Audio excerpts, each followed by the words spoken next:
Our speaker this evening is Edward Hadas. Is it Hadas? Or? I'll go by Hadas. Hadas, yes. Hadas, okay. Edward is a research fellow at Blackfriars Hall in the University of Oxford. He's the author of 2 books on the philosophy of economics, which sounds as though we need to get him down again to talk about the philosophy of economics. I think that sounds very interesting. And he's also written a book on Catholic social teaching, which again sounds very interesting. And I did ask Edward earlier, does that mean you are a Catholic? And he confessed that he is a Catholic. But I said that, we're very open-minded here at Dorset Humanists, even though we're militant, rabid atheists, but that's fine. Before becoming an academic, he worked in finance and financial journalism for 35 years. He has lived in Europe for a long time, but you will notice a little bit of an accent, but we've already discussed that. So he's come all the way from Oxford today to be with us tonight. So will you please give him a very warm welcome?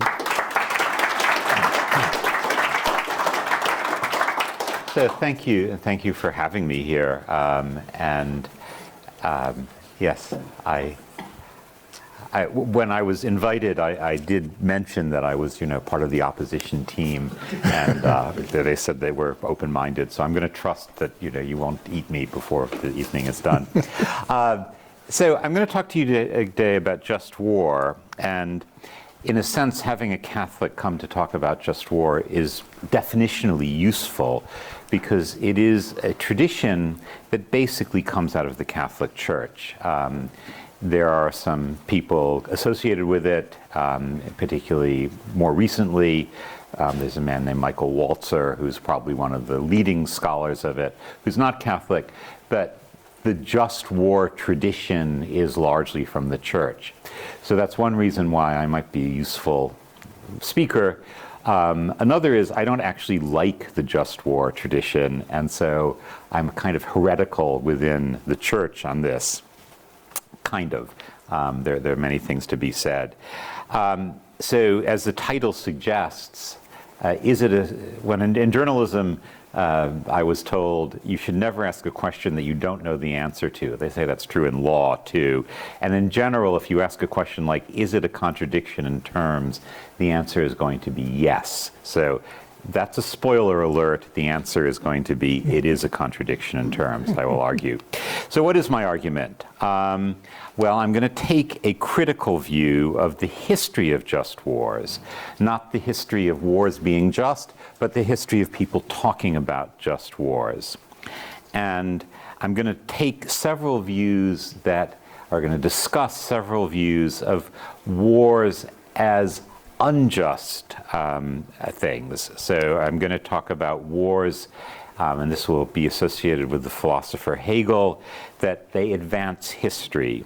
I'm going to talk about wars that another argument, and this is associated with the sort of philosopher René Girard, the French philosopher, that wars have a purpose which is to deflect even worse violence than war.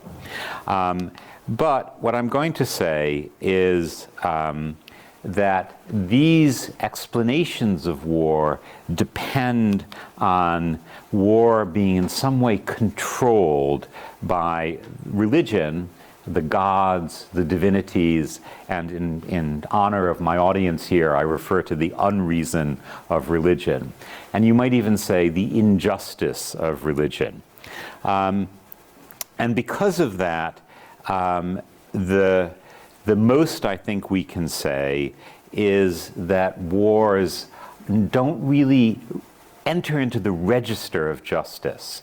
We can say this is a just act or this is a just person, but I don't think war really fits into the kinds of things for which justice can be applied. Now that's a controversial moment, and it's in a way a false thing to say, so I'm making a claim that I know isn't quite right. But I think if we modify this a little bit and say that wars cannot be very just, at the very most we can make a vague claim for justice. And I'm going to argue at the end of this talk that that modern wars, contemporary wars, for reasons that I don't think will be very hard for you to guess, are particularly difficult to claim as just. Underlying this is what I think of as a terrible failure, a noble failure, but a terrible failure, which is the idea that if we start saying and taking seriously the notion that wars should be just, that somehow would reduce the frequency and intensity of wars. And so the campaign for just wars was based on the noble notion that somehow we could create wars that were more ethical, and that would, because of people thinking in ethical terms, would make these wars less frequent, less horrible in some way. And I'm going to say at the very end of this talk that has not happened, that in fact the quest for justice in war has made wars worse, not better. So it's a pretty controversial claim. I'm hoping for a lot of enraged questions at the end. And, you know, if you're all persuaded, then I will have, I suppose, succeeded, but it will be a disappointment that I've come all this way, not to be engaged in fierce debate. Okay, so we're going to start here with the history. And as I say, the history of just wars. And there's a legend here. There's a legend that forever and ever, well, since Cicero, wise men, and perhaps some women, but most of our sources are men, have thought that wars should be just, and that was in some way a constraint on what civilized people did when they fought wars. So maybe Genghis Khan or Attila the Hun or some primitive peoples that you run into in, say, the conquistadors coming into Latin America, they may not have thought about wars as just, but we, virtuous pagans, Christians, Muslims not so much, rationalists, we have always been thinking that war should be just. And so this idea that that is where the modern just war tradition comes from, that modern tradition is nothing but a continuation of an ancient tradition, is a legend, I would say. I mean, if you read a history of just war, will almost always, that is the just war doctrine, let's say, it will almost always go through these figures. Cicero, the Roman philosopher, Jesus, who talks about peace quite a lot, St. Augustine, or in this audience, Augustine of Hippo, and Augustine of Hippo is claimed to have some criteria for when a war is just. Thomas Aquinas, who copies Augustine's criteria and then refines them a little bit. And Francesco de Vittoria is a much less familiar figure, but in my opinion, actually a much more interesting one in the history of war, because he's a 16th century Spanish jurist and wrote very interesting works on whether the Spanish had the right, had justice in conquering the natives of Latin America, of Mexico, well, of Central America, the Aztecs. And so he, in many ways, is actually the founder of just war teaching. And you may not remember how the Spanish didn't conquer Mexico because they decided it wasn't just. The reason you don't remember that is because it didn't happen. So the king of Spain did suggest that maybe they should slow down or maybe they should change what they're doing. And indeed, as a result of this kind of thought process, the Spanish, when they were about to fight the natives, would read aloud a declaration of to the opponents in Spanish, which they would sometimes bother to translate into the native language, in which they said that if they would accept Christianity, then they wouldn't have to go to war. And then they wouldn't accept Christianity. Often they didn't understand what was being said, and they went to war. So that was a triumph, if ever there was one, of just war.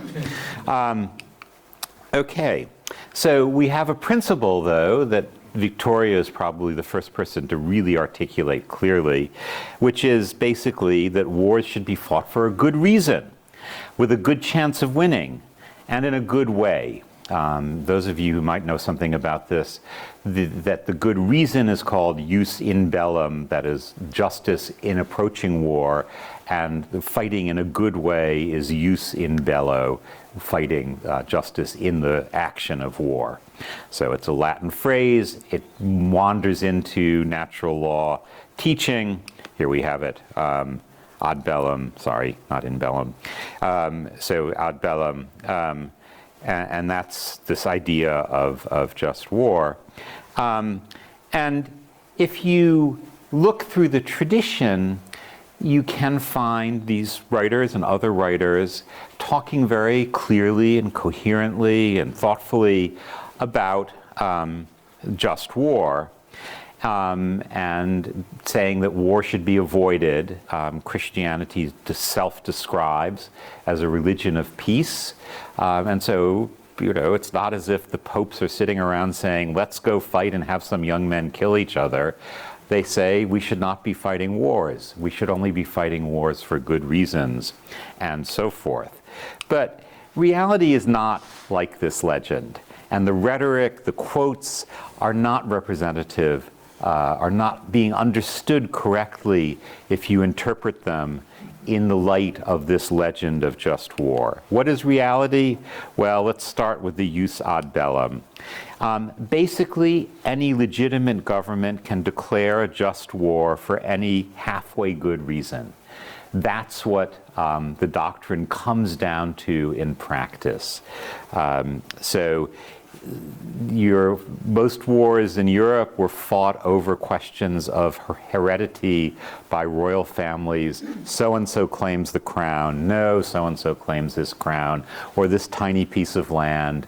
Or you slighted my honor by not marrying my daughter to your prince, and that was a promise that you made. No, I didn't make that promise. Okay, let's go fight a war. So we're not talking about anything terrible by our modern standards. Indeed, you certainly wouldn't say, there's a lot of pillage and killing of minority peoples. We should fight a war over it, because it's the wars where you end up killing and fighting minority people. So it would be ridiculous to think you're going to fight a war in pre-modern times to protect someone. Well, there's a little exceptions in the Crusades, but basically, you are very easy to say that war has a just cause. It was not an impediment. To say it's a low bar is unfair to bars. It was basically a ground level bar.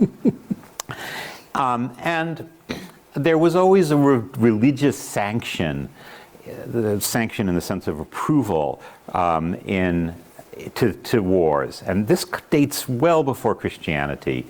If you read the history of ancient Greek wars, if you read about the Aztecs and how they looked at their wars, if you read about the innumerable tribes emerging out of Central Asia over the millennia, if you read about wars in China or Japan, there is always a sense that the war itself should be approved by whatever your spiritual, religious authorities are. And lo and behold, they, he, God, it, always does approve. It's really remarkable. What a coincidence. So the divine sort of approval, sanction, framing is central, but it's not an impediment. It's like marriage, say. Marriage is always seen as in some way in all pre-modern cultures as a sacrament of some sort, something that needs divine approval. But with very few exceptions, marriages are blessed by the gods. It's not as if that stops you, or very often. I mean, there may be exceptions in stories. So in practice, war was not so much just as always coming. St. Augustine says in The City of God that we fight wars in order to make peace. We do not make peace in order to fight wars. But if you think that we have a chicken-egg situation, after peace comes war, after war comes peace, it's really hard to make that claim objectively, as it were. That's a statement of hope that we really prefer peace to war. Now, in some obvious sense, we do prefer peace to war. We don't like the way that war kills people. But on the other hand, we also do like war. We fight wars. We would rather, we human beings, over the course of history, choose again and again to go off and kill each other in a war rather than sit down and settle our things like good humanists or good Christians or whatever. And so war was always expected. You were always prepared for war. It was the main responsibility of most governments was to fight wars. It was what brought governments into debt in the pre-modern era in Europe, and also actually in large, I'm not an expert, but in large parts of the world where I've read about, wars were what governments did. One of the very interesting things when you read about the conquistadors when they came to Latin America is they were very weird to each other, you know, these Aztecs who tearing the hearts out of their victims and cannibalism and so forth. But the warlikeness was completely mutually comprehensible. The Aztecs understood that these strangers were coming and wanted to fight and kill them, and vice versa. And the Aztecs, who had been fighting wars among themselves since time immemorial, immediately started splitting up, trying to get the conquistadors to ally with their group against the other group, because you know what to do. War is part of the human condition, and justice is very much secondary in the history if you look at it outside of thinking about it as a just war tradition. So why do people like going to war? And that's a really profound question. I mean, it really is a profound question in our culture. It didn't used to be a profound question because people took for granted that you did go to war. So what did they say was good about it? They said it would build character. You have to be brave, you have to face death, you have to be loyal to some higher force, your country or your leader or your squad leader. You have to endure hardships. Those are good things, people think. That's one thing that you get out of war. People want to go to war to do those things. And let's face it, people have a certain, particularly men, a certain desire to be violent, and civilization, societies of all sort, have to control that violence. One way you control it is by giving an outlet to it. And this is, war is an opportunity. It's legitimated violence, and war always offers that. And traditionally, not so much anymore, it was an opportunity for plunder. That was what you got as a war. You didn't take a soldier. You might get a salary of some sort, but the great gift was if you fought a war and won, you would often become rich because you would take all the goods of the losing side. For men, an opportunity for rape, a very important part of war, not that much discussed, but we have enough discussions to know that it was one of the things you got if you were on the winning side of war, was the opportunity for rape. And then it was socially disruptive. So if you were a poor person or the younger son of an aristocrat who didn't have any obvious future, or if you were trying to move into a larger world, war was one of the ways in which you gained social mobility and also wealth from plunder, from being a successful soldier, and so it was an opportunity. And in a constrained society, and all societies before the advent of modernity and humanism and all those good things were very constrained socially, emotionally, in terms of marriage. War was a way out. It was one of the things that young men could do that would take them out of their authority figures of their families. Not always, not completely, not forever, but war certainly offered this to people. So these are pretty powerful motivations for people liking to go to war. Why you don't want to go to war? Well, no one wants to be raped. No one wants to be plundered. No one wants their town to be destroyed. No one exactly wants to be killed. You might want to kill, but not to be killed. So there are lots of obvious reasons not to. But war is attractive. And even if it's not attractive, it seems to be inevitable up to, again, thinking about just war. Okay, so what about war in just fighting well, fighting justly, fighting fairly? And now, since some conventions in the 19th and 20th century, we have a very clear list of things. You're not supposed to unduly harm civilians and non-combatants. You're supposed to wear a uniform so that you can be identified as a soldier. You're supposed to not kill your prisoners. You treat your prisoners with a certain kind of dignity. So there are various ways in which we're supposed to be constrained in our fighting because we want to be just. And again, this gives you a sort of satisfaction morally in this history that we are working towards having conventions.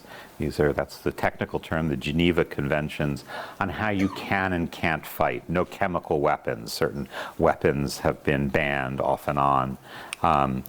And so this is, again, under the supervision of the gods. The gods will curse you if you break these rules. And there is something to this because there are always rules for how we have treaties, how we end a war. We might have a truce for a while. We talk a lot about that these days in Gaza, a ceasefire they call it, a treaty that ends the war and divides up what's happening. A very important part of war traditionally is what you do with the dead soldiers at the end, and that the people can reclaim their soldiers is one of the things that in ancient Greece particularly, but throughout the Western tradition, giving honorable burial to soldiers of the losing side is also considered quite important as part of the justice of war. And those wars still more or less exist. I mean, there's a lot of criticism of Russia right now because it doesn't take care of its dead. And that's interesting tribute, as it were, to this tradition. I mean, there are other traditions, so then taking care of the dead, for example, one of those Khans that came out, his thing was to take all the skulls of the soldiers of the defeated army and make a big pile of them to show who was boss. But that's also a kind of treatment of the dead, just not one we tend to think is very attractive. There are also rules for fighting, which I just mentioned, but those have never been very much obeyed. There are always rules that are sort of set by people like me and academics. There's, I think, 2 institutes at Oxford discussing how to set rules for fighting, and it's very good for academics and bureaucrats and retired soldiers with a taste for virtue to sit around and talk about these things. But there has never been a law that has really, for the sake of justice alone, has restrained fighting. I'll come back to this. What does restrain fighting is fear, or that is the use of certain weapons, like nuclear weapons. We'll come back to that. And there's a lot of talk, there's a lot of rhetoric, say, about chivalry in the Middle Ages and about being honorable to your opponent. And there's certainly examples of this where you don't kill your opponent because he is, vulnerable, or he's offered to surrender. Or you can get ransom for him. Ooh, that doesn't sound as good. But the idea of sort of honorable fighting, it's not impossible, it's not non-existent, but it is vastly exaggerated relative to how war was actually fought. And it's always worth remembering that until probably the First World War, more people died in war from disease, more soldiers died in war from disease and hunger than from combat wounds. The hardest part of war was being fed and staying healthy, not actually fighting. So war is, which is just suggestive of something about what we're doing when we fight wars. And I think it's really important to remember what war is about in a kind of philosophical sense. What's the essence of war? Is it about these disputes over honor and marriage and so forth? I say no, because these are disputes that could easily be decided by an arbiter. The popes and other kings were always offering to decide between two contesting sides in some conflict or debate or dispute. And they were almost always turned down because people like going to war.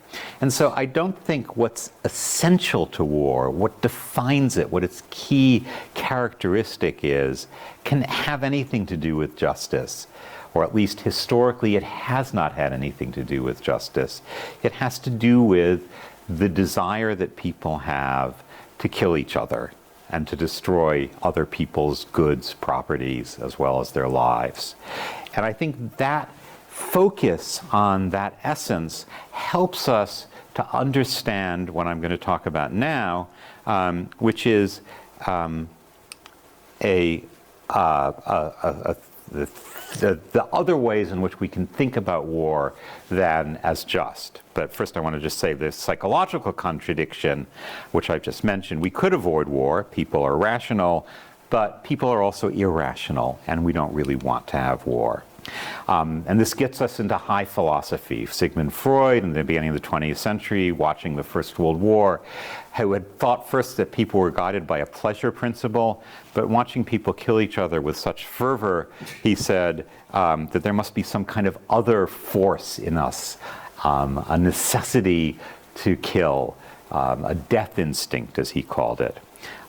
Which is a pretty exciting thing to say. It doesn't add anything. Say, oh, why do you kill people? Because I have a thing that I like killing people, isn't really an explanatory advance. But it's an observation that's worth sort of noticing. And in any case, justice is about peace. Justice is about keeping people from fighting. War is not about peace. It's about destruction. It's about violence. So that's my case that the history of just wars misses what war is about. So let's look at this theory. This is Hegel's theory. And Hegel is a great philosopher, much disliked for many good reasons. And if you want to spend an evening like really frustrating your friends and relatives, have a read aloud Hegel evening, and it will keep you from popularity with anyone. But Hegel had this very shrewd observation that war is one of the main ways that we push forward history. And he had a very whole theory I'm not going to go into. I'm already way behind schedule here, but it's good. That how history advances and makes us better people, more free. And he had an interesting idea of what freedom is. But the point about war is that because it disrupts society, because it reshapes both the winning and the losing sides, it opens up space for new things and destroys old things. And that's where progress comes from, is destroying old things and bringing up new things.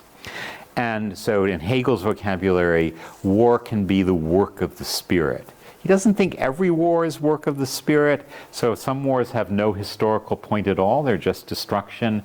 But that doesn't bother Hegel, because he says history, we'll come to that in a second. But what he does say is that over time, some wars actually do advance history. And you get at the end of war peace, which is but a new peace, which brings us bigger governments, bigger polities. So instead of having tiny little groups of people fighting each other, you have bigger groups of people to fight each other. And instead of having governments that have trouble taxing, you get modern governments that can raise taxes and have bigger, better armies and better technology. But they also have more rational laws. They're more efficient in their economies.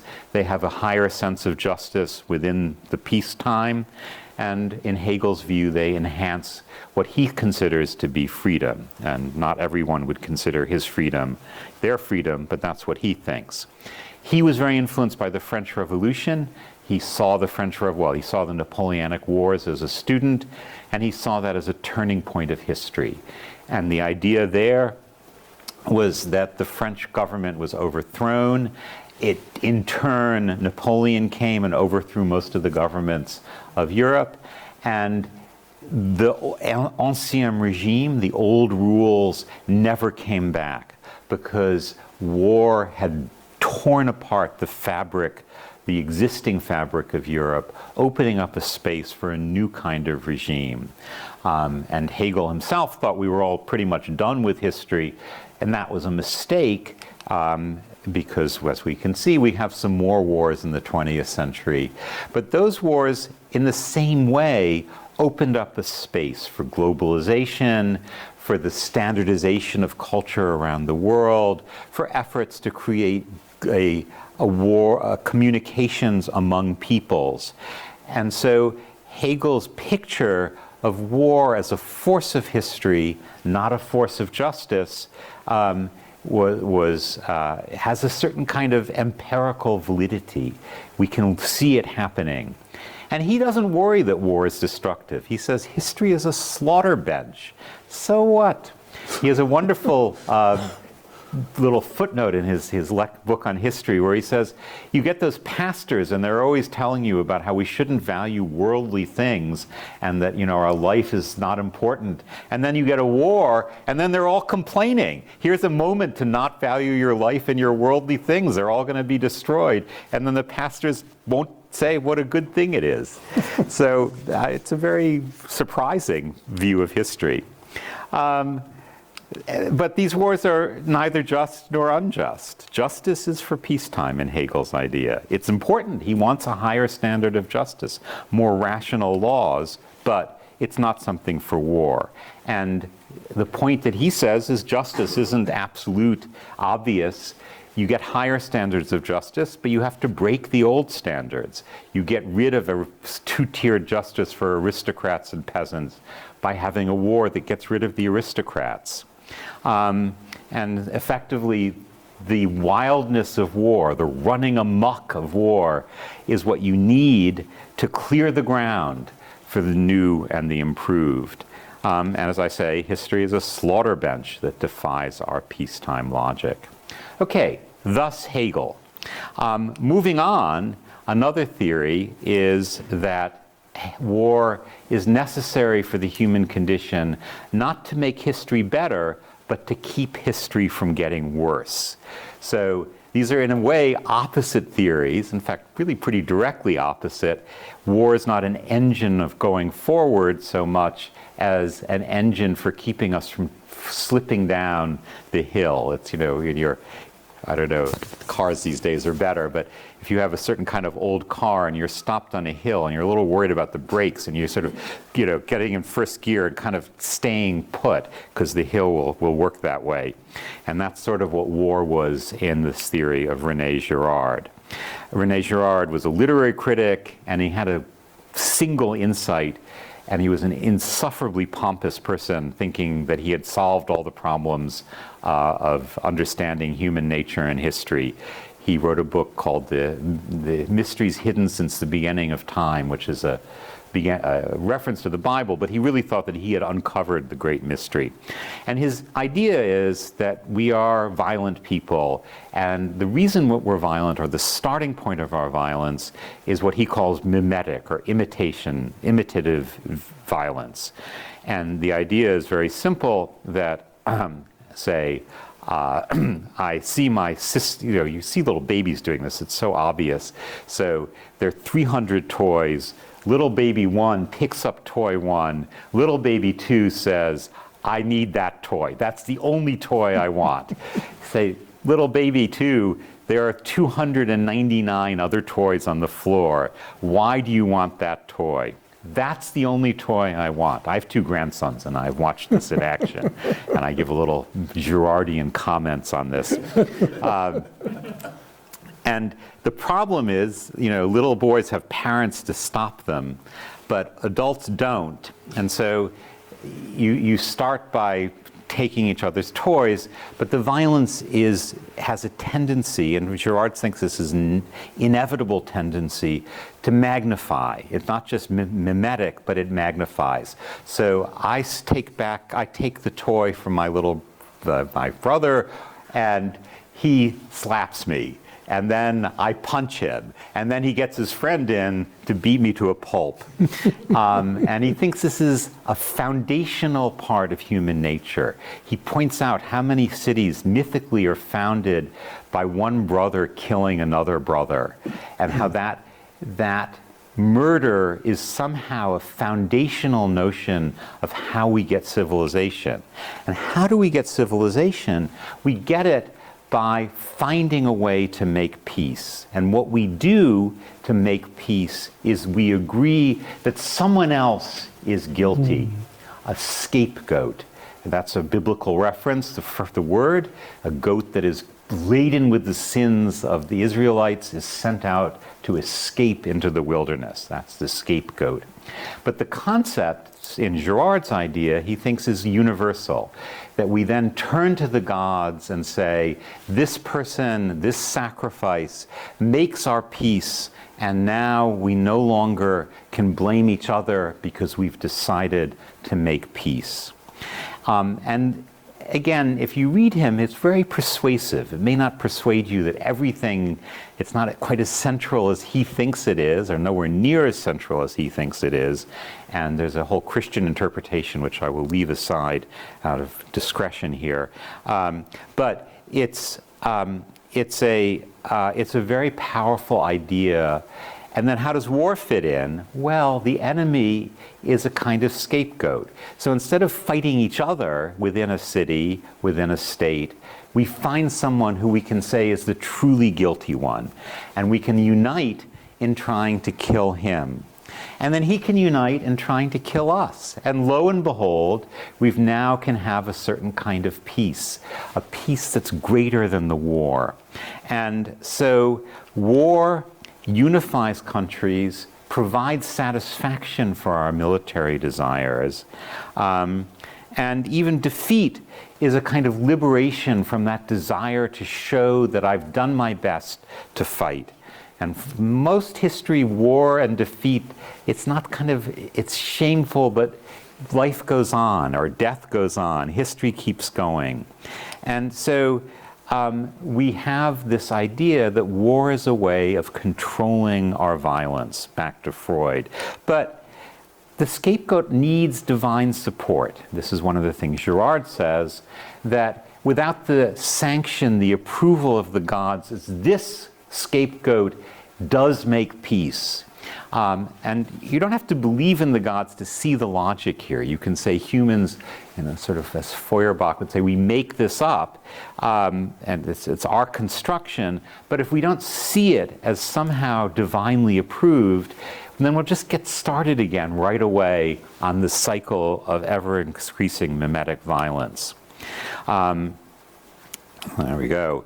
And modern war, because we are all secular, and even religious people are secular in this sense, we've lost that religious framing. We no longer think God commands us to fight. Well, some Islamic terrorist types do, but for the most part, no one really thinks these are divine.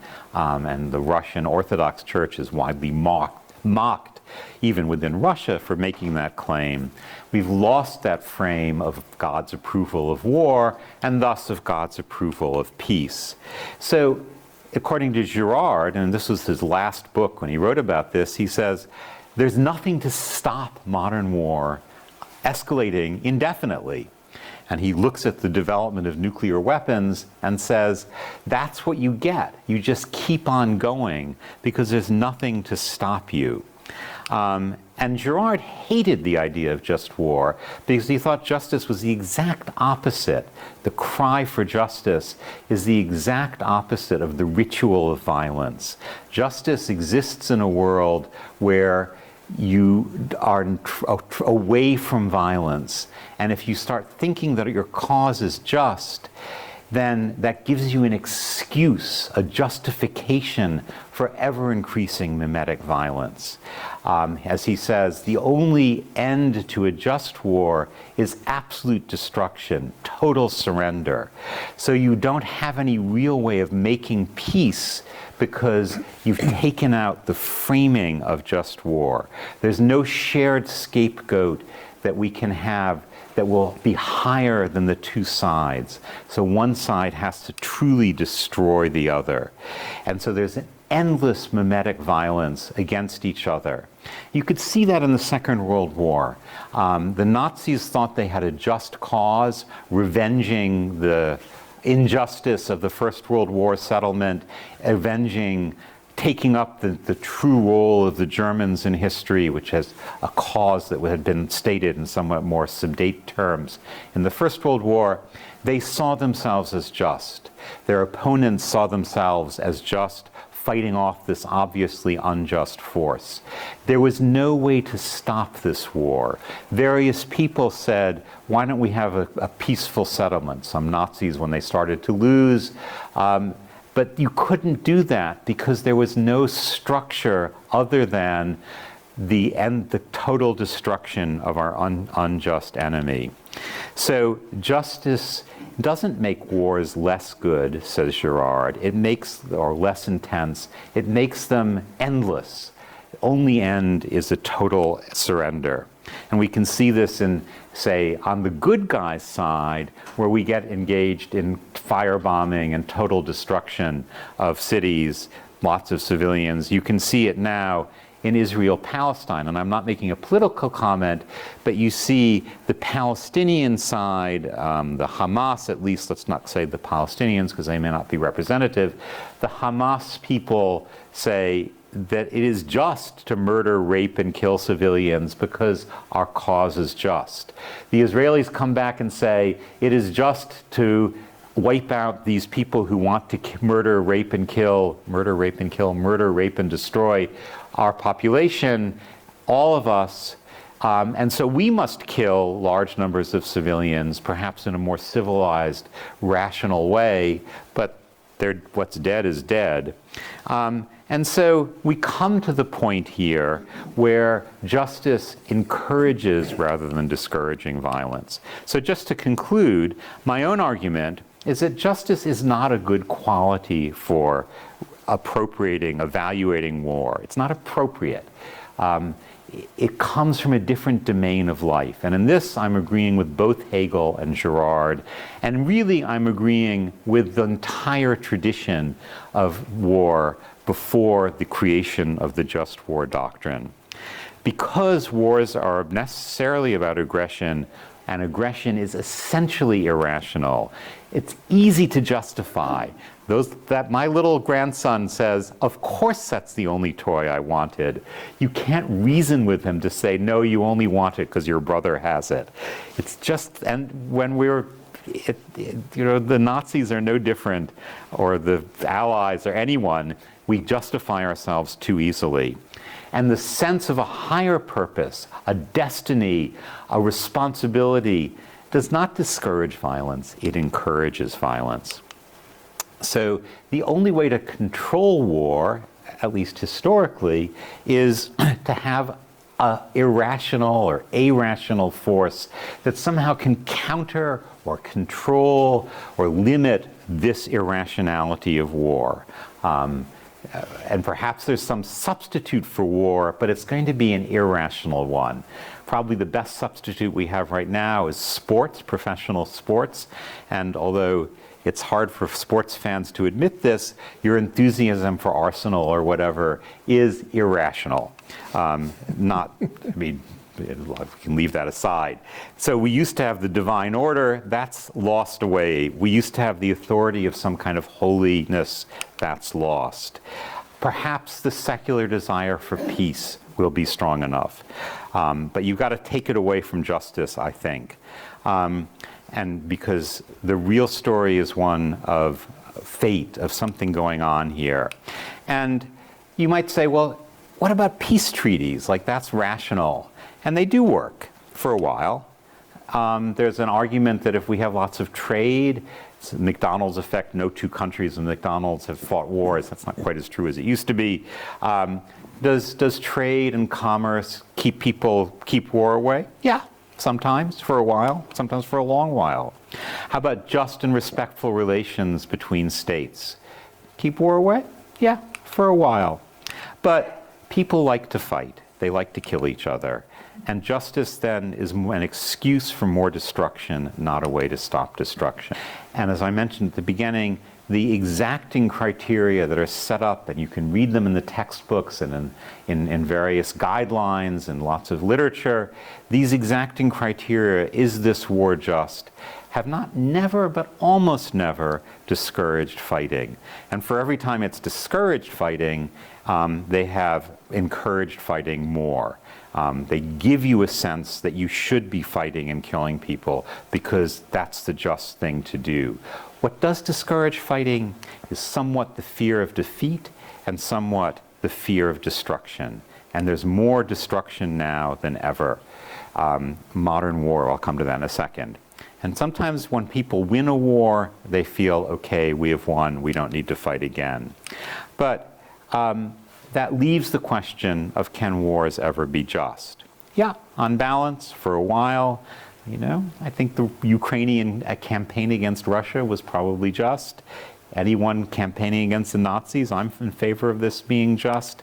But don't exaggerate. The good guys become bad. The Ukrainians end up doing pretty much the same bad things the Russians do. The Allies end up bombing civilians in cities, trying to kill as many civilians as possible. And this is where the modern thing comes in, is that we now create such great suffering in war, and always to non-combatants. When they first invented bombing in the Spanish Civil War, and we have this famous picture by Picasso of Guernica, and people said, they'll never fight a war again. There's too much destruction of civilians. You know how that one went. But now, the suffering is too great. And so the idea that somehow this is a just war because it's going to reduce suffering, it's really hard to imagine that that can ever be true, at least in the short term, because the suffering of war is absolutely terrible with modern weapons. So at best, wars might be a little bit just if you force yourself to apply that category, but they can never be very just. And as I say, they're less just now than ever before. Technology is more destructive. Good news is we have fewer sieges where we starve the population. That is an advance that comes actually from the just war sort of thinking to some extent, but also because we can bomb cities so we don't need to besiege them. And we really do have fewer rapes in war, so there's something good. But victory increasingly, not always, but increasingly tends to come when terrorizing and destroying civilian structures so the other side loses. But obviously that means you have a lot more human suffering. And suffering because people live in cities, the suffering is concentrated in a way that wasn't always true. And the nuclear risk, which is the one thing that does definitely keep away war, or has for the last 60 years, I don't want to drop a nuclear bomb because you might give me a nuclear bomb. I'm a little bit wary about fighting you because you might nuke me in return. But it's hard to see that as just, to hold that risk. The doctrine of mutually assured destruction, MAD as it was called, was indeed mad. It's not a tribute to human sanity that we don't fight wars because if we do, we kill all of us totally. So finally, just war sounded like a great idea, and it would be a great idea if people could be morally better, but that's not going to happen. And so we might be able to salvage something from the just war approach. There's an idea now about responsibility to protect, so that we can fight wars when we're protecting innocent people. Might be helpful, but so far in just war, in war prevention, fear of nuclear attack, the fear of being raped and destroyed has been a stronger support of peace than justice or reason or Christian love of neighbor. And with that, I want to thank you for paying such attention and open up for questions.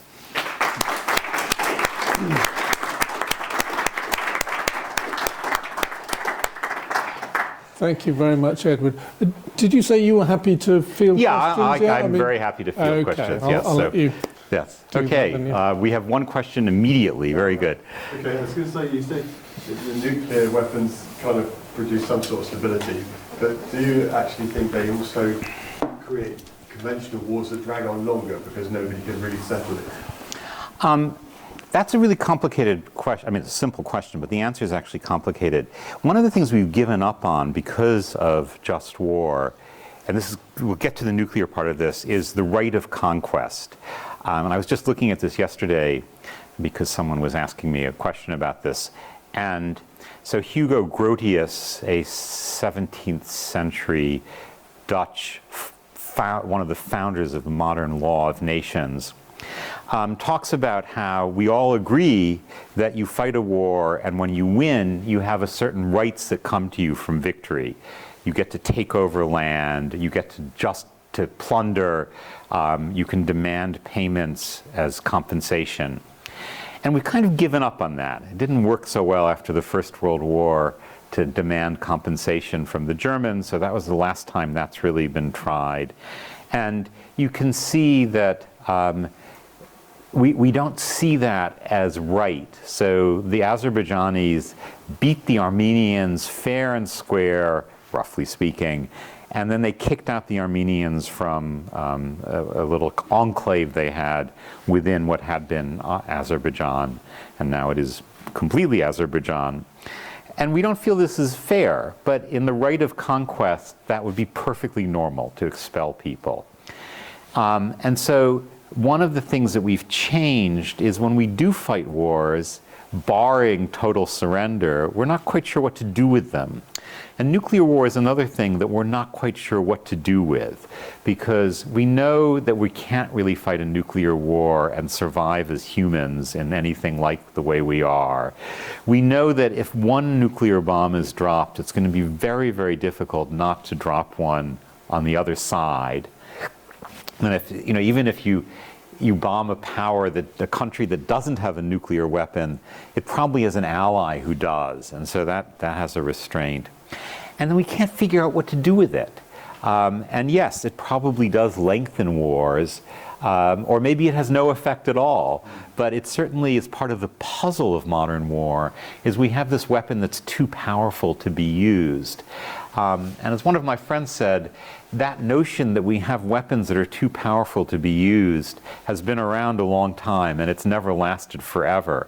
And so it's fair to be pessimistic and say, until the X party realizes that justice demands that they wipe out the Y party, then we won't use nuclear war. But it's justice that's going to cause nuclear war, the thought of justice, not tactical things, because tactically it's always a mistake. It's this notion that we have to, for the sake of this great cause, this just cause, wipe out the Pakistanis or the Indians or the infidels or whoever, that's going to really, that is the risk that we're going to have war, not that. So I don't know if that answers the question. But okay, other thoughts, questions?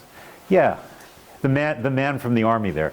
Yes, but surely had Ukraine joined NATO, Russia would then have gone in because those nuclear weapons would have been too much of a deterrent, and Putin would have just said, I'll leave it alone then.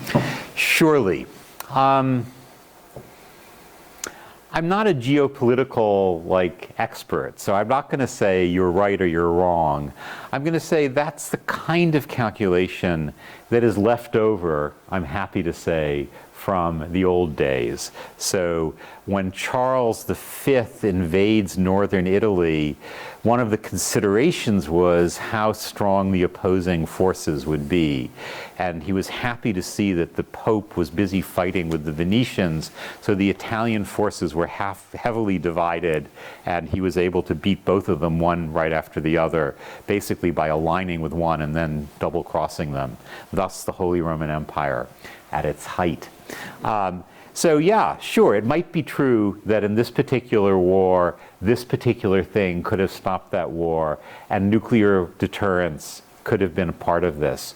But in this case, you can also make a case, and I'm not making a judgment here, that the main thing this proves is that nuclear weapons don't stop wars, because people are willing to fight the Russians, knowing that there's a chance that they will send a nuclear weapon to Kiev, and that would be the end of Kiev as we know it, or Kyiv as we're now supposed to call it. And so one lesson is you should have joined NATO where you had a nuclear backing. Another interpretation is nuclear backing isn't what it used to be because people are willing to take their chances. You can see something similar in Iran, where Israel is well known to have a nuclear weapon.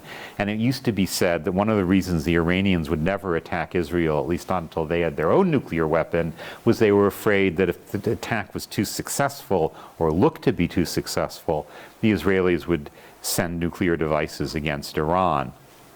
And we just saw the Iranians send 200 missiles against Israel. So perhaps the whole idea that nuclear deterrence is effective in stopping war has lost some of its force. And that would be normal. I mean, I said I wasn't going to do geopolitics, but just a kind of general comment that we forget wars.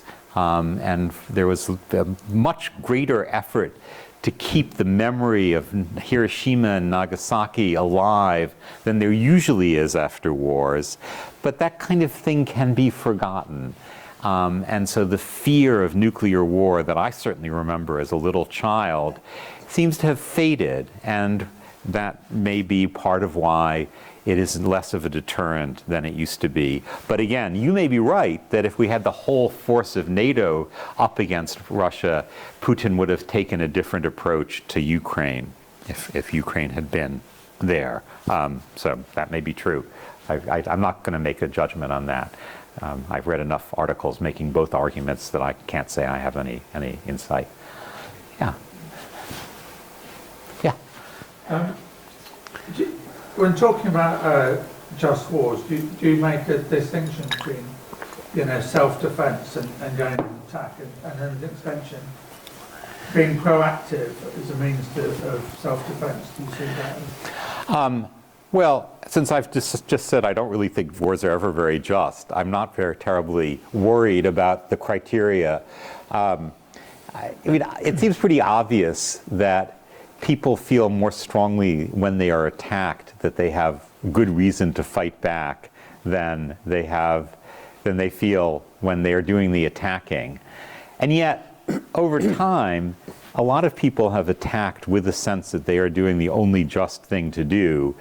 And the way you phrase the question just brings the point home in a very strong way, because you say, well, is self-defense a good reason to fight?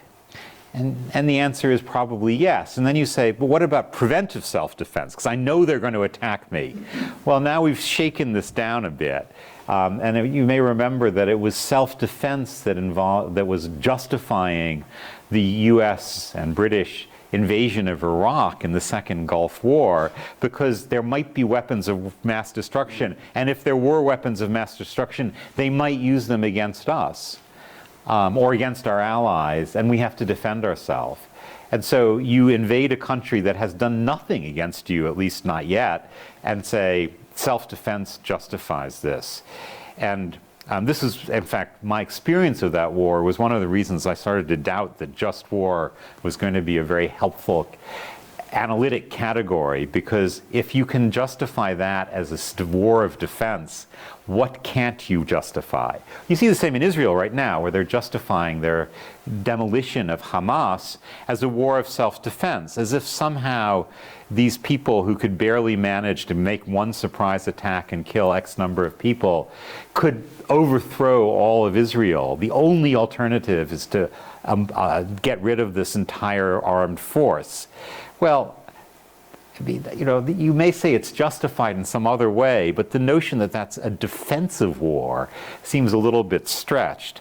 But when we want to give a reason for war being just, and if defensive one is the only one on the shelf that we're allowed to take down, we will find a way to talk about any war as defensive. So yes, in principle, self-defensive war is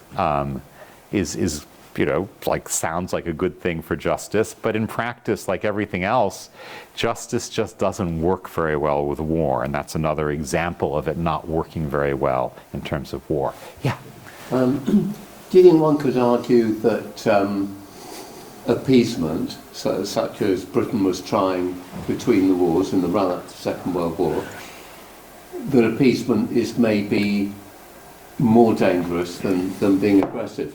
Okay, I've read various accounts on this, and one can certainly make that argument, and that's one account, is that appeasement encourages aggression, and that's the prime example of this. And another account is appeasement's not so bad because it's bringing rationality. So we have this idea of appeasement as weakness, but there is another idea that appeasement is actually trying to make peace and to try and figure out what's bothering people that might be something we could do something about. And so if those people wish to make peace at all, then that might be something we could do. So don't use the Nazis, who had part of their shtick was, to use a inappropriate word here, was that they wanted to be soldiers. I mean, the rebuilding of the German military and the use of that German military was part of what they were about. And so making peace with them was likely to be a fool's errand. But making peace, say, in Iraq or Syria, where the countries have various concerns, or even Sudan right now, there are lots of things going on, but there may well be a way to think about peace in a country like that, because it's not violence that is necessarily the only or the predominant motive. There might be ways to make peace. But of course, you're walking uphill, and you might be walking uphill on a glass mountain, or because people like fighting, and once they get started with fighting, it's really hard to stop them until they, he raped my sister, I must kill him and his brother. Well, he's killed my two brothers. I must rape all of his cousins and kill them. And so we have that mimetic violence. And it's late in the day to think about peace by the time we're into war, and that's one of the issues here. But it seems to me before you start having military action, if you have any ability to try and stop people from fighting, it's going to have to be with something that will look like appeasement to some people, because they would say, this is worth fighting and dying over, because this is such an injustice. So, it can be worse, and maybe it can be better. That's unfortunately the way with diplomacy and the human condition, that things, there's not a kind of absolute rule, this is the way to prevent war. And the reason there's not an absolute rule to prevent war is because of this paradox that we want peace, but we enjoy, or we crave, or we are tempted to war. And if you have that confusion in the human condition, it's unlikely that we're going to find some kind of miracle recipe that's going to keep away war. Yeah. I really thought it was an interesting talk. Thanks very much. But I mean, I wonder where civilization comes into the thinking here, because I wonder about just weaponry. And if you're citing sort of football matches and sport as an alternative to war. So why are we still back in this position where we think shrapnel and bullets and stuff is the way to sort it out? And we were talking about this before the talk.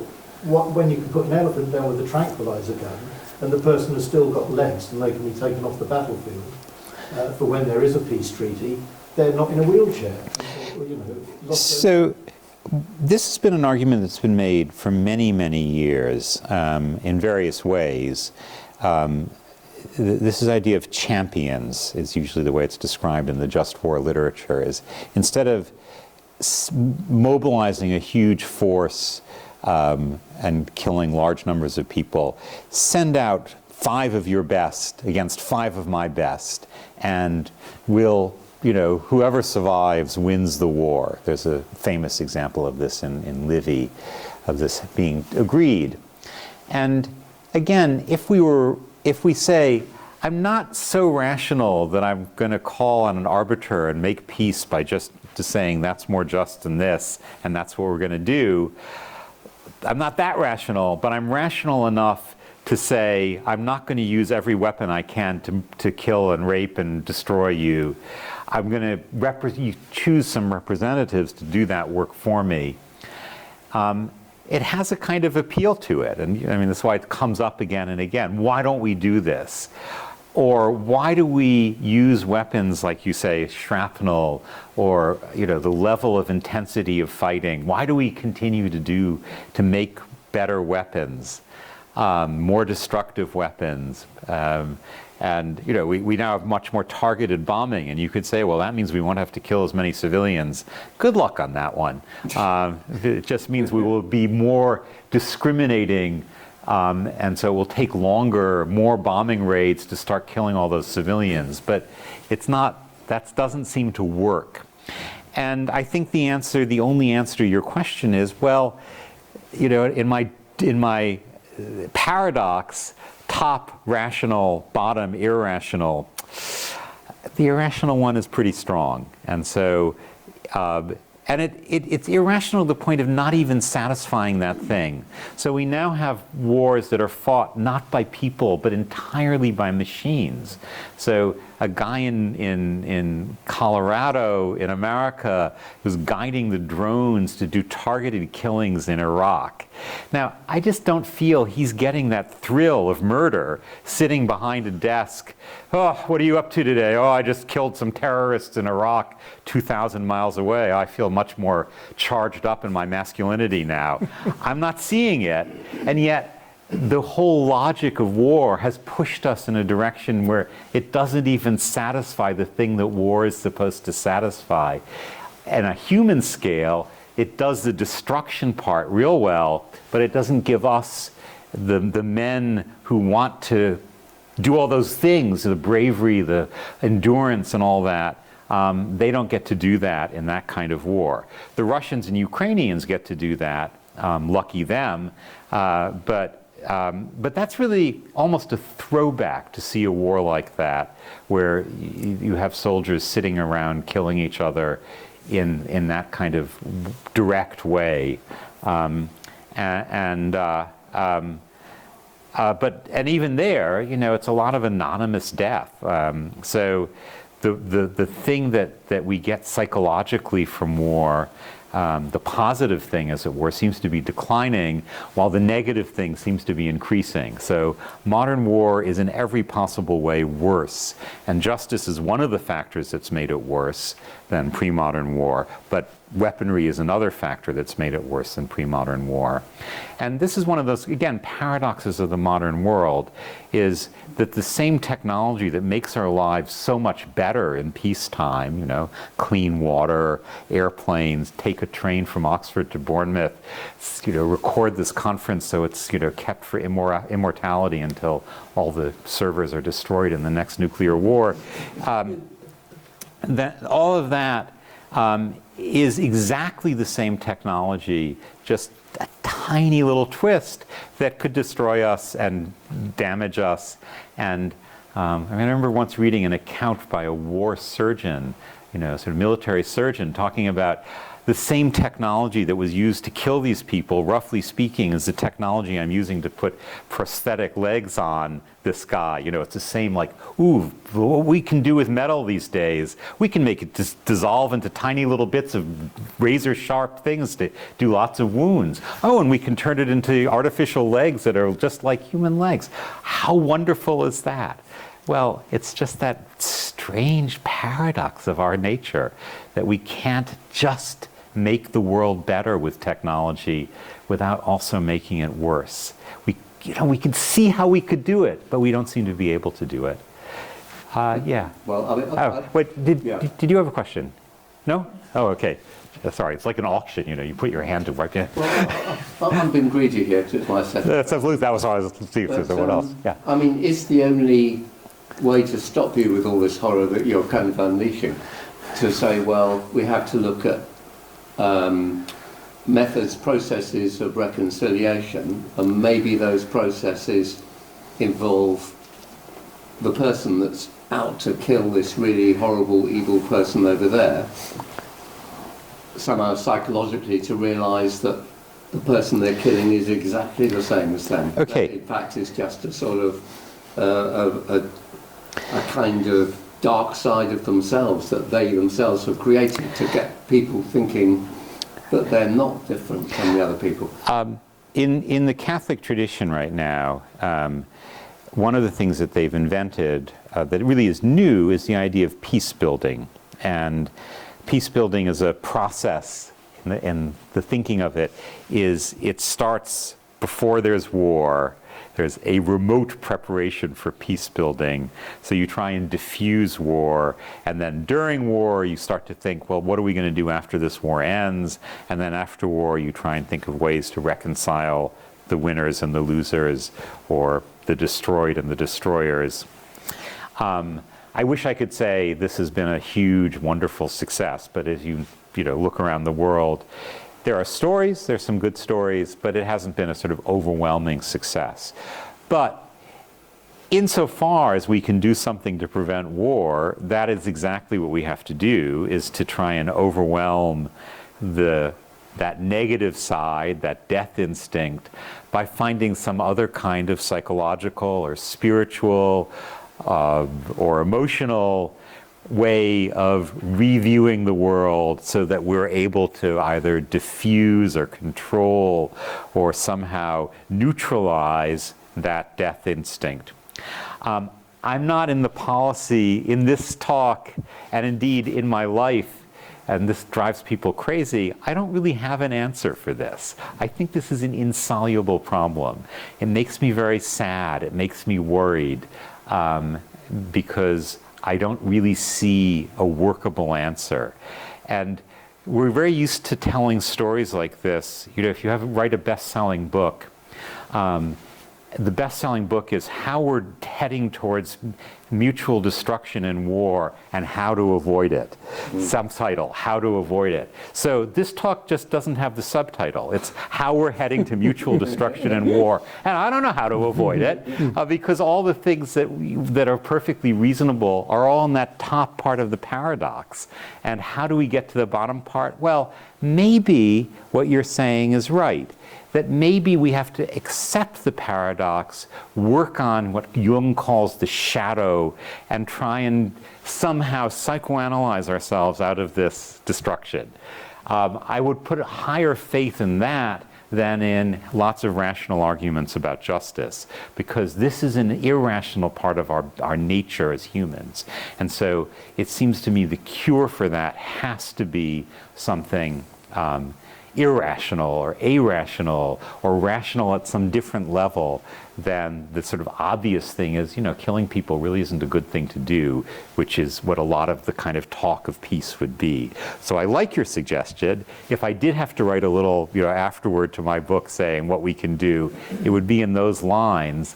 But right now, what I tend to feel is I want to draw the picture and then leave it at that, because I think we need to accept the first step to trying to do anything about this is to accept that just war isn't the answer, and to leave open the next question of what other ways can we do that? And if pressed, I would go in that direction, but I don't want to go too far down that direction, because this has to be something that is argued for in a positive way. And right now I'm just trying to do my own ground clearing of bad ideas. So this is a Hegelian effort, peaceful, to try and get ready for that. Yeah, okay. Oh, the questions keep rising, which is good. That's a good sign when you're talking. I'd like to bring more women into this conversation, but I've got my question is about women. Are women just as warlike as men? We've been talking about the human condition. Is there something deep in women that actually is attracted to, soldiers and combat and the heroes, or are they to blame as well as men? Is my question. Maybe we need to ask the women to answer that question. Oh no, I wouldn't want to let women answer questions about women. It's, as you know, as a man, I understand women perfectly, and that would be. What I'm going to say, and I was actually saying this before, is until roughly 50 years ago, and so in human history terms, roughly 5 seconds ago, it was entirely accepted in every human culture. There are no exceptions to this, that men liked to go to war and that women had, as it were, mixed feelings about it. They admired soldiers, they thought they were manly, and that was good. They didn't like war. And so there was a kind of ambiguity that was much more ambiguous for women than for men. And it was completely accepted that women were soft, feminine, didn't understand often the need to go out killing people. And yet they respected men who had come back from war. And that was, I really think, if you read through literature, it was completely taken for granted in every culture that I've ever encountered, and in every anthropological culture, like studied by anthropologists when they go off to talk to tribes in Africa or South America or Polynesia. You have exactly the same pattern between men and women. And we have now changed that story about men and women in various ways. And so we now have to ask the question, and then once you start asking the question, it becomes more complicated. And because we are, as humans, very socially conditionable, maybe women become more warlike or men become less warlike, and so we can worry about that. But my basic answer to this, and I would be interested in any women speaking up, actually, despite what I said before, but my basic answer is the unequivocal weight of evidence, the empirical weight, is this picture of men as basically very aggressive, particularly young men. We now talk about testosterone. They didn't know about testosterone when men would sign up to be mercenaries, but you get the idea.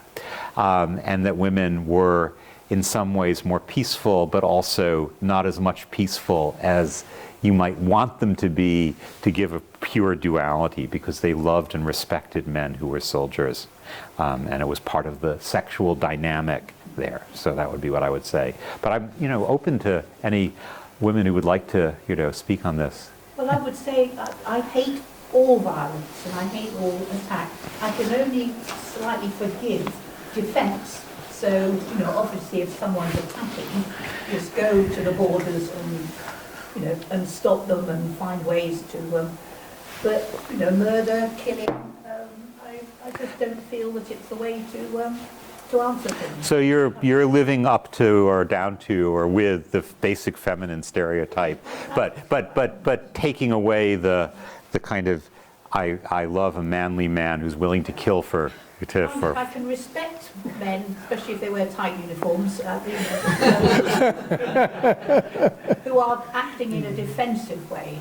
Okay, so so actually within reason, a certain kind of reason, you're actually going right through the whole thing. So on the one hand, you would want a man to protect you or his country from attack, and that might involve killing some people, but you don't like. They are in the middle of attacking. So we're on the firm defense line that was promoted here, but that is very much within the sort of range of what I just described as feminine stereotype. I don't mean that in a bad way. I mean it's like the universal understanding of how women think of the world. You are within the range of that. Can I just challenge that point? You can. If somebody was to deliberately hurt your cats, would you not rip them apart with your bare hands? Yes, but that. Yes, but. Yes, but. Okay. But I would get some poison into their food so that. Feminine violence tends to be very gentle, poisoning rather than ripping with bare hands. So a man would say, "I know what you really want to do is rip them apart with your bare hands," and a woman says, "No, I just want to kill them gently." And that again is part of the stereotype, is that women actually, or the part of this understanding, it's not that women are that much less aggressive, but they're aggressive in a different way. And so there's a manly aggression and a feminine aggression that would be there. Okay, let's have a woman speak first. Yeah. Yeah, so just first of all on the poison front, poison is not necessarily at all gentle. It can be a very long, drawn-out and hideously painful way to kill. Okay, well, I think we're going to move on. Still going on. the reason why it was often thought of as a woman's weapon was that it didn't require you to be physically powerful. It just required you to be cunning and deceitful, quite so.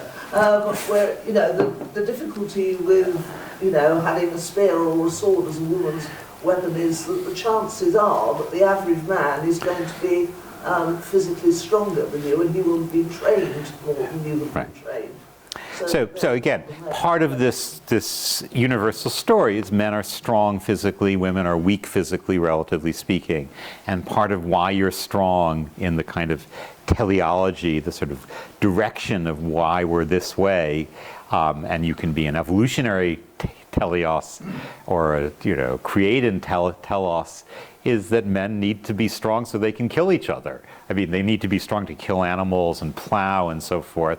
But part of that understanding is that that's where, you know, our violence, the male strength is aimed at violence against other men in some way. It's not I mean, until now we tend to say, oh, that's something wrong. I just described it as a paradox. But had you had someone from the 15th century or even the 19th century listen to this talk, he or she would be saying, like, why are you making such a fuss? Why do you have to explain that people want to go to war? That's perfectly obvious.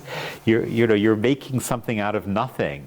But because we have changed at least our rhetoric on war, we now have to think about war and sort of explain why people want to do it. It can't be taken for granted. But the men-woman division, again, gets a little bit covered in our modern rhetoric and modern thinking, but it is still there, just as the desire for violence is still there, and our capacity to control it remains, in both cases, somewhat imperfect. But nowadays, if you're going to be running you're sitting in Iowa with a drone, you know, controlling a drone that's doing something the other part of the world, you can just as easily be a woman as a man. The strength doesn't come into it. So it'd be interesting to see how much difference that might make. And it is interesting to see how many women are now willing to go to war in that way, or even in a sort of combat adjacent or sometimes even combat way. And so it turns out that many of our stereotypes or understandings were too rigid. You can persuade women to want to go to war in some way or another.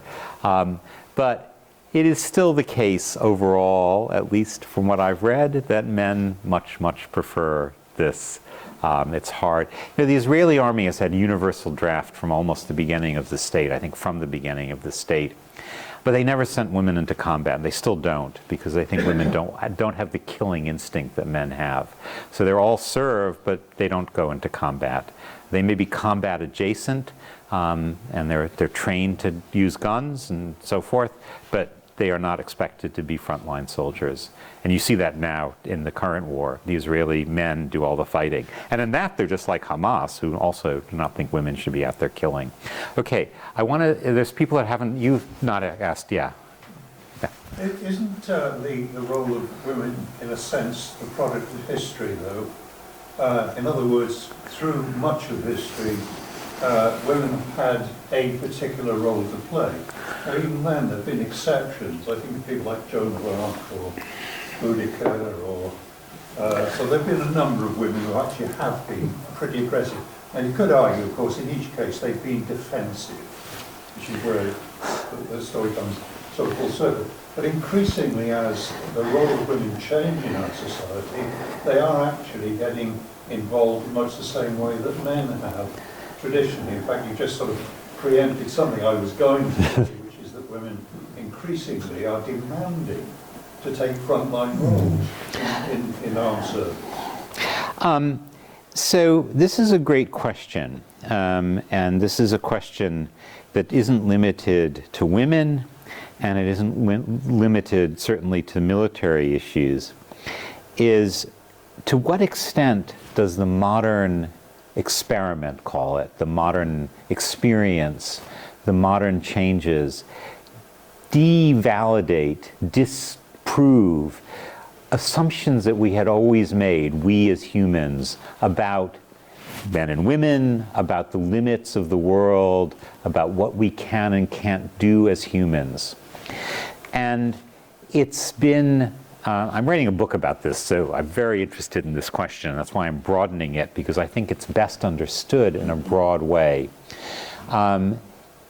If we look back at history, we can find exceptions, but they were considered all times exceptions to what was seen as a basically universal situation.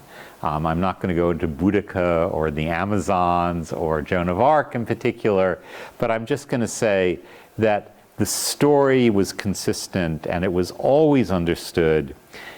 I mean, you might not have used the language of human nature, but it would be in every culture, the understanding was that this was part of the human condition, that women were X and men were Y, or men were X and women were Y, depending how you want to do your chromosomes.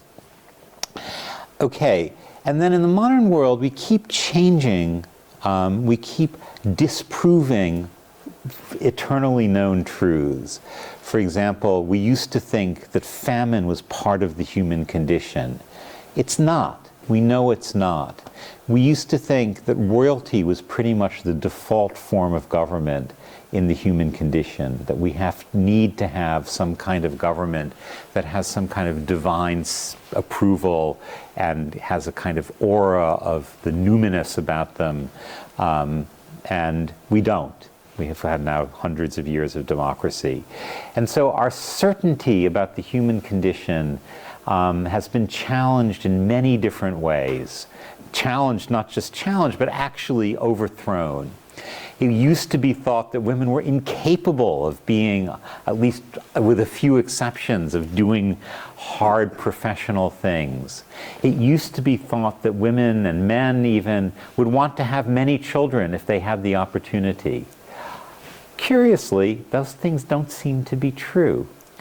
But because we have disproven some long accepted, long forever accepted truths, supposed truths, this leaves open where the truth is. What is the difference between women and men? And you may have heard there are some controversies on that topic going around these days. While I may have a view about this, I think the first thing I have to say when I defend my view is that the reason this is a controversy is because a lot of things that people used to say were obviously, eternally, universally, essentially in our nature true, we've had to toss away. And so are women afraid of combat by nature as women? Well, that would be a universal truth that we're challenging. Now, if 3% of women say, I want to go to combat, does that really change that truth? What number does change that truth? I'm Boudica, I want to go out and fight and kill. Joan of Arc didn't actually want to go out and fight and kill. She's a poor example of that. She wanted to lead the soldiers so that they would go out and kill. She did not herself want to be a soldier. We have very good evidence on her because we have the entire testimony of her trial. And it's very clear that she herself sees that as not a woman's role. That's why she dressed in men's clothes. And she was only under the force of the Holy Spirit was making her do something that was against her nature, which was to pretend to be a man and lead the men to defend the French king. So she's actually evidence on the other side. But it's not, that doesn't disqualify the basic case that maybe there are a certain proportion of women, maybe all women, once they're freed of this, what you called it, historical force, this historical vision, they would become as aggressive as men. Color me doubtful, but I don't want to say that I have some divine revelation on the topic. No one does. People can claim to, but we have to ask this question because, as I say, so many other things that we used to think were certainly true are not true. So the evidence from the Dorset Humanist Society statistical sample is we're still going strong on that. We want to poison but not slaughter our enemies. Okay, so I'm trying to get people that haven't spoken. Yeah. You've spoken from the start about war and fighting being an absolute given of human nature. Now, I mean, human beings have capacities for revulsion over the most trivial things. If someone treads on a piece of dog shit on the way here, they will get really upset about the stink and all the rest of it. There's a strong, it's a really, really trivial thing. And yet, we seem not to be able to suffer strong revulsion at this extraordinary process where lots of people are killed, cities are razed to the ground, even though we know that in the end there's going to be a treaty and huge sums of money will come piling in just to build up what we have wantonly and irrationally destroyed. Do you think there's any chance in the evolution of human nature that we might become capable of revulsion? War is like dog shit. Sure, I mean, for the reasons I just said, we don't know. But so far, not so good on that. In fact, we've overcome a remarkable number of taboos in terms of, say, sexual behavior. We've instituted some new taboos about behavior in peacetime. So, children used to fight all the time, and now they're not supposed to fight. And this just actually shows how strong our aggressive urge is, because my grandson is, kept away from all guns and all sorts of talk about that. But as soon as he saw a man with a gun, we live in Egypt where there are lots of, oh, look at that. I mean, there's some kind of, at the 5-year-old, 4-year-old level, the military, as he puts it, is very appealing. So far, no. But, I can't rule it out. I mean, you've been waiting patiently, Simon. Yeah, I'd like to turn your discussion to another factor, which is the national morale, war fever. How does that... Now, my experience of that is it's very persuasive to go to war, and then when you face the reality of war, or when a nation faces the reality, it dissipates. Not necessarily immediately, because it may go the other way and become tainted with anger, but initially it's very exciting. Now, how does this fit in with your general theory of the nature of war? Very well, really. Yeah, so war is attractive and it's repulsive. Maybe not as repulsive as dog shit on your shoes, but it's awful. And so you start war with great hopes, and then you realize how awful it is. But often you continue to feel, well, we've gone this far, and those monsters on the other side need to be punished for their evil ways. And so you continue with less enthusiasm.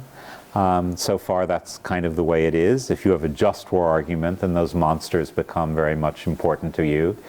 Or sometimes you just get tired and you stop fighting. And then you forget. And 10 years or 20 years or 100 years later, you revive your interest, perhaps for a cause, but just perhaps because you have another generation of young men with their testosterone and their aggression, and they need something to fight about. So, but the fever for war is just a real demonstration of what I'm talking about when I say about how we have a capacity and desire to fight. I mean, this classic case of this, which is crux of modern history, is the First World War. Crux in the sense it really turned things around. Because at the beginning of the war, both sides were persuaded it would be short and they would win decisively. And then millions of deaths later, they kind of realized that this wasn't a brilliant way of thinking about the situation. But it didn't really end the war. What ended the war was the Americans coming in and basically making it impossible for the Germans to win. And then what they basically did in retrospect is they had a truce, and then 15 years later they started up again. The same war, basically the same contestants.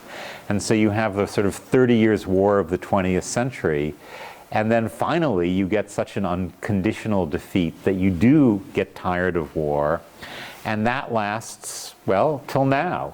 But it seems to be getting a little thin around the edges in some ways, as Russia, Ukraine suggests, that the same countries that got tired of war are now starting to get a little more itchy towards war than they were. And you may say, well, the Russians, we would never be that way. But notice how the talk in NATO is of building more weapons, so that might be true. Okay, sorry, yeah, I'm just trying to get people who haven't spoken. It's not, I don't hate any of you, we're not calling on you again. But yeah. I was going to make a point that in the past, war was generally something that was distant. I mean, you mentioned the First World War. Even in the First World War, where obviously vast numbers of soldiers were involved.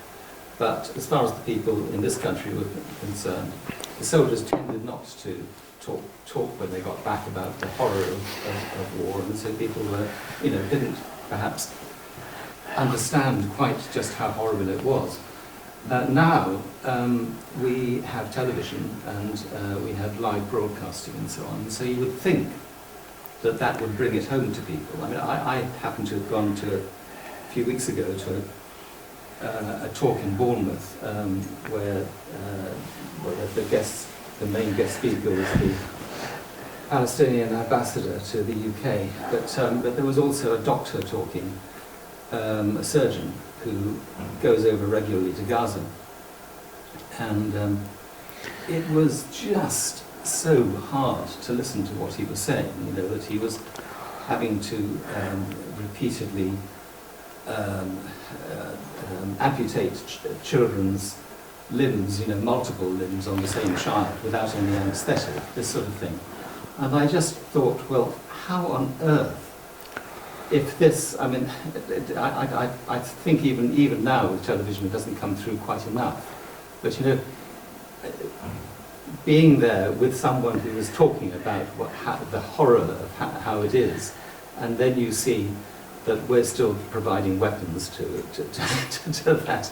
I find it difficult to understand the mentality of how we can carry on. So what you're talking about there is lovely in the sense that you are finding it difficult to understand why people are aggressive, and that speaks well of your own character. Well, but many people, when they see that or hear those stories, say the exact opposite. They say, those monstrous Israelis, we must, as we have always intended, wipe them out because they're the people who are causing our children to be injured, killed, and all these terrible things, which was exactly what the Israelis said after the attack on whatever it is, October 7th. They said, look at these people, the way they behave, we must wipe them out, even if it costs a lot of bloodshed. And so within the context, you sitting from outside say, the obvious lesson from this is we should stop having wars. They from inside say the obvious lesson of this is we need a better war, a bigger war to clarify this situation. And the only way we can really clarify it, say both sides, this isn't an Israeli thing or a Hamas thing, the only way we can really clarify it is by a full military decision that these people are not going to be allowed to be in this place and behave in this way. So I would wish, as you do, I am the most peaceful of people. I've come a long way in terms of, I used to be a very radical pacifist, and this has been a very hard journey for me personally to try and understand this. But I'll tell an anecdote in a second. But what I have learned painfully from reading and watching and thinking about this is that feeling of revulsion that we were talking about before, that feeling of how can we go on like this, is a feeling that is very selective, subjective, and almost as temporary as the feeling of exuberance at fighting. That revulsion is something we can learn to get over. And often the way we do learn to get over it is by entering into the violence, not by turning away from the violence. More people probably have seen some horrible violence and it makes them violent than have seen some horrible violence and say, I must be a peaceful person. I wish that weren't true, but I've come to believe that really is true. My personal story, which is very trivial, is I was one time taking money out of an ATM in the old days when you needed to use cash, many years ago now, and someone scammed me. They dropped a £5 note and then took my card and had been watching my PIN and took the card and got some money out. And I had to report this to the police, and they said, "Oh, he dropped a £10 note. Usually they only drop a £5 to get the 50. It says, he was generous to you because they can get 50. Could get 50 pounds out of there." But what I noticed, the reason for this story, is that I was so full of fury. It was as if my cats had been killed. And I was swearing in a way that I never swear. I mean, I barely knew I could say such words. And they were pouring out. And I probably would have strangled this guy if I had had a chance to do so. But he had snuck into the crowd by the time I was able to see what was going on. And I realized how much violence there is in me, a person who just had never seen myself as violent. It was an awareness moment. And had I seen someone attacking someone I love, I know that the adrenaline, the whatever you want to call it, would not have made me say, I don't want to go on with this. It would have made me want to do exactly the mimetic violence that I've been talking about. And I think that's pretty deep, talking again about what's ineradicable in human nature. I wish you were right, but I fear that you are wrong, that I think this is an ineradicable thing. To the extent that that is right, I mean, to the extent that when somebody sees something violence done to their brothers or sisters or whatever, they want to do the same back multiple times. Again, Israel is full of apparently very intelligent people, very well educated people and so on. One might think that it would occur to somebody that doing these horrible things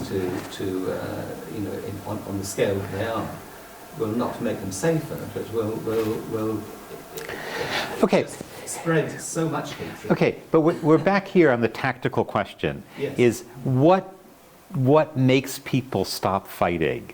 And there's a famous line in the film and also in the novel of Starship Troopers where some high school student says, "My mother says violence never solved anything." And our neo-fascist military guy is teaching the class says, "Your mother is wrong. Violence has solved more problems in human history than anything else." And unfortunately, or fortunately, depending how you want to think about it, but I would say unfortunately, that's true. Like the reason we have a country of France or a country of England or a country of the United States is because of giant wars that resolved regional differences and united the country. That was a problem that was solved by violence. And at various points in the histories of these wars and the after wars, there was return violence. And so your idea that the Israelis should be thinking there will be return violence, which there has been up to now, is perfectly reasonable. But at some point there stops being return violence, and people say, no, that's not the way to solve this problem, or we've had enough violence for now, we're going to do something else. And then the political situation changes. Why? What makes that happen? Who knows? The Israelis currently, those very intelligent people, and some of them are not so intelligent, some of them are just filled with aggression, they think, but insofar as there's some kind of strategy, They think, and most of the Arab allies that they have now, silently or somewhat vocally think, that it would be good to destroy Hamas, which is seen as an antisocial force, and that it's impossible to live with them. They tried living with them, and that didn't work. This is the Israeli logic. And if Hamas, whatever, I'm not going to go through that logic, but all I'm trying to say is that the ways of human history are not so clear. It's one of these things that people say, and popes say this, so Catholics, I'm going to disagree with the popes here. They say, oh, war always breeds more war. Yeah, sometimes. Always is wrong.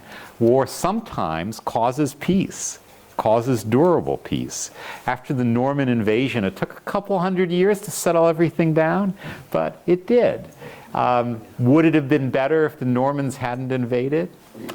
Who knows? But, well, at least we get a rich language with French and Latinate mixed with the Anglo-Saxon, so it's a great thing. Anyway, I think we're out of time, right? That's where you're looking at me like I think we're about done. Okay.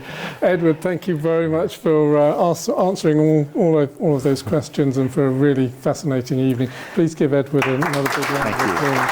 Thank you very much. You've been a wonderful audience.